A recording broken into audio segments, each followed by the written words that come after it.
Merong pronouncement sa Philippine Daily Inquirer written by Marlon Ramos, Robert Dehon, noong October 14, 2016.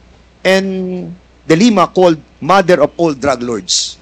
Nakasulat po to at binabanggit po. Naniniwala po ba kayo that si Secretary De Lima ang mother of all drug lords? Who said it, sir? According sa report ay mga tao po natin sa Malacanang Sino, si sir? Director Ruel Lasala and Reynaldo Esmeralda, former NBI officer in charge ng Department of I Justice. would like to congratulate them for making this statement. Secretary De Lima, would you agree with the statement of the former president that you are the mother of all drug lords? Absolutely false. That is a fictitious, bogus allegation against me. And then they filed cases against me. Kinasuhan po ako nila ng mga kaso tungkol sa droga. Initially, consummated illegal drug trading.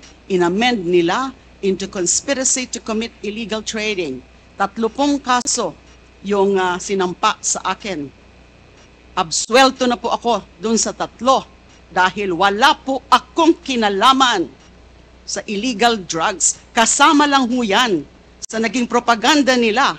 Kasama lang ho yan dun sa mga meron silang isang figure, a prominent figure, at si Senador De Lima ho yun noong 2016, na doon ang magiging atensyon ng bansa, atensyon ng mundo, na itong babaeng ito ay the mother of all drug lords, the beloved drug trade queen. Ano pong nangyari dun sa mga nag-akusa sa akin? Yung mga beloved convicts, nung una, yun ang mga sabi nila, kung ano mga sinabi nila, na nag-raise funds ako. Pero kinalaunan, binabawi ho nila yung kanilang mga akusasyon against me. I was cleared of all 3 drug cases. I underwent the whole process. Dumaan po ako sa buong proseso kahit mahirap, masakit para sa akin. Kinulong ako ng almost 7 years na hindi na po nila yan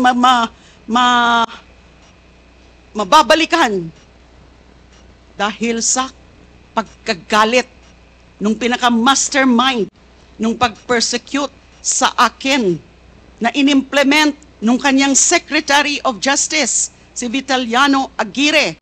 At meron pang mga ibang handlers na siyang mga kumausap dun sa mga nagtestigo against me. So that is absolutely false. That is a slanderous accusation against me.